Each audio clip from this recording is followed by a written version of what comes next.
Roberto Battaglino, a ver, ¿cómo iba a decir?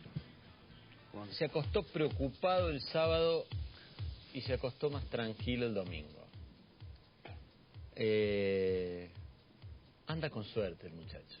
Anda con suerte. Sí, no, y aparte la fortuna de que vos me interpretes los estados de ánimo del fin de semana no tiene precio.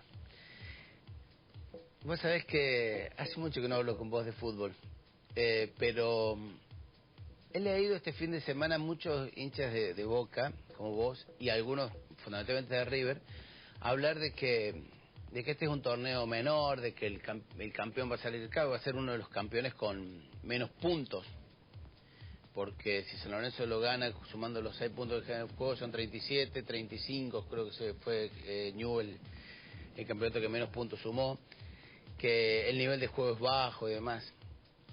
Que la verdad me hacen acordar a ustedes a la fábula esa de la zorra, ¿te acordás? De la zorra y las uvas, que como no llegaba a las uvas, dijo, bueno, están verdes. Y la verdad que el sopo vive en algunos, no todos, hinchas de Boca y de River, y me parece que tu conducta por ahí, en algunas cosas que te escucho de fútbol, va en ese sentido. Lo único que hago desde esta mañana, desde que estoy frente a vos, es estoicamente soportar imputaciones a las que no voy a contestar. Vamos a temas que tienen alguna relación con el fútbol, pero mucho más graves y delicados, porque lo planteábamos en las últimas semanas a propósito de otros escándalos y problemas que había habido en la legislatura, y la cuestión que tiene que ver con el rol del legislador y el papel que tiene que cumplir un cuerpo parlamentario en un sistema institucional, y que estaba puesto en discusión a partir de la gran cantidad de homenajes que se hacía, fundamentalmente por el debate que se planteó con el homenaje que se le hizo a los cuartetos, y cuando algunos legisladores pusieron algún, no grado de objeción, pero sí un planteamiento de vincular acciones que tienen que ver con la lucha contra el narcotráfico y contra el consumo de drogas, aprovechando la presencia ahí de los cuarteteros, lo que motivó, como decíamos, una polémica y una controversia, pero que, como decíamos en aquel momento, lo que estaba en juego, lo que estaba en discusión es saber para qué está un cuerpo legislativo. Bueno, obviamente los últimos hechos, los del fin de semana con la muerte de un hincha de Talleres que aparentemente tendría alguna vinculación con un sector de la barra que fue homenajeado en la legislatura provincial, reinstaló fuertemente este tema, que más allá de este hecho, el tema de cuál es el rol que tiene que cumplir la legislatura. Y mira, repasamos algunas cosas. Para la sesión de mañana hay 135, hay en carpeta casi 150 puntos a tratar. 135 son pedidos de informe, de los más variados, de cuestiones que tienen que ver con trascendentes hasta cuestiones muy puntuales y específicas de algunas zonas de la provincia, ¿no? Pero lo curioso es que de estos 135 pedidos de informe seguramente se aprueben 2 o 3. Y vaya a saber cuándo el Ejecutivo los conteste. Es decir, legisladores de la oposición le preguntan al Ejecutivo en qué andan con tal cosa, con tal otra, qué previsión se tomó para tal cosa, para tal otra. La mayoría de esos pedidos de informe el oficialismo los rechaza. Pero la mayoría. Con lo cual, si lo presentan o no, es casi testimonial. Y de los que aprueban, las respuestas llegan 30, 60, 90 días después. Hay 4 pliegos para prestar el acuerdo por designación de jueces y hay 19 beneplácitos, de los más variados, desde la fiesta en un pueblo hasta la designación de tal cosa. Pero fíjate vos que no es una agenda parlamentaria en el sentido de que uno se le imagina debatiendo normas, discutiendo leyes que pueden llegar a estar en desuso, derogando algunas, generando otras. La mayoría de las leyes que se aprueban provienen del Ejecutivo. Bueno, en este caso lo más fuerte que se está discutiendo hoy en la legislatura es el presupuesto que envía el Ejecutivo, al que no se le hace prácticamente modificaciones, que tampoco tienen mucho sentido las modificaciones que se le pueden hacer al presupuesto, tanto en Córdoba como a nivel nacional, porque después hay una reasignación permanente de partidas por parte del Ejecutivo. Pero en definitiva lo que está en discusión es ¿para qué se eligen esos legisladores? Y fíjate vos que la legislatura es el cuerpo diríamos más debería expresar la voluntad ciudadana, el más democrático de todo, porque al Poder Judicial se elige de manera indirecta, digamos, lo elige el Ejecutivo con acuerdo del Legislativo, pero sin intervención del voto popular. El Ejecutivo uno elige la cabeza y quien lo acompaña, el gobernador, el vice, el presidente y el vicepresidente, el intendente y el viceintendente, y nada más. Después el intendente elige a sus colaboradores, los ministros, el jefe de gabinete, fulano, mengano.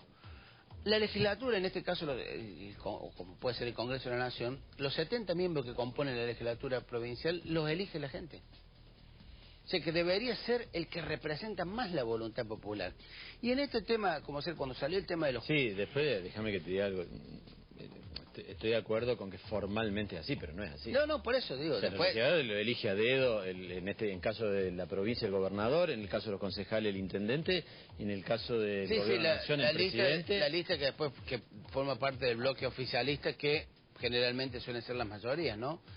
Pero después... Y a los opositores también, los elige el líder del partido y dice, a ver, Bataglino, vos. A lo sumo hay algún que otro partido que tiene más discusiones, pero en hay general... algunos partidos que van interna, que supuestamente están representados distintos grupos. Digo, es lo que debería pasar. Sí, es lo que debería pasar. Sí. Pero digo, ¿cuál es el mandato que tienen estos legisladores? Fíjate vos que en el tema de los cuartetos estuvo interesante ese tema. Cuando García Elorrio hace la objeción, que le hicieron también otros bloques, desde el radicalismo, el coacismo, hicieron la objeción al homenaje a los cuartetos, aunque votaron a favor, pero García Elorrio, que votó en contra, en definitiva lo que está haciendo es interpretando el mandato de la gente que lo votó, que es poca, mucho más allá, pero bueno, lo que le alcanzó con lo justo para ser legislador. Es como que la tiene más clara en ese sentido.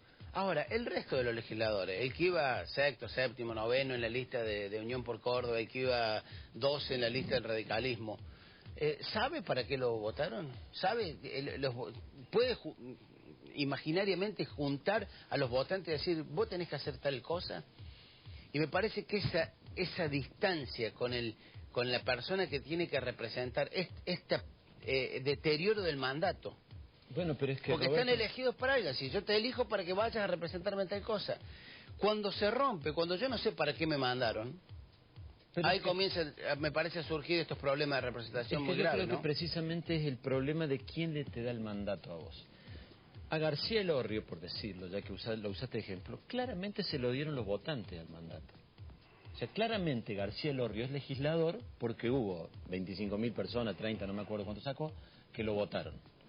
Pero el legislador 6 de Unión por Córdoba, de no sé qué otro bloque, no es legislador porque lo votó la gente, es legislador porque lo eligió el mandamás del partido. Sí, le pusieron Entonces, él le tiene que rendir cuenta, no a la gente que lo votó, sino al que lo puso en esa lista. Porque en realidad la gente que votó esa lista, votó más del partido o al número 1 de la lista, o depende cómo haya sido la elección. Entonces yo creo que ese sistema, capaz haya que pensar en el cambio de ese sistema. Nueva Zelanda tiene un sistema lindísimo para eso, digamos, después alguna vez lo vamos a explicar porque es un poco complicado. De cómo el legislador le tiene que deber la banca casualmente al pueblo que lo votó y no al mandamás del partido. Y finalmente el tema de quienes fueron, digamos, hay que recordar que la mayoría, una amplísima mayoría de los bloques votaron a favor y celebraron la presencia de la FIEL en la legislatura. Pero los dos autores del proyecto, los legisladores Presa y Alessandri, han guardado un absoluto silencio. Es decir, después de haber hecho la barbaridad que hicieron, se han guardado, y la verdad que ambos tienen en su trayectoria política un montón de manchas. La verdad que no han pasado inmunes en su trayectoria política. Y siempre, más allá de todos los escándalos en los que estuvieron involucrados, siempre han sido privilegiados y premiados por el poder político en esto que decías vos. Bueno, siempre estuvieron, en este caso, no ya en cargos ejecutivos, pero sí en puestos importantes en la legislatura. Y la verdad que este sistema de premios de la política es algo que en algún momento deberemos revisar, ¿no? Gracias, Roberto. Nos vemos mañana. Noticias.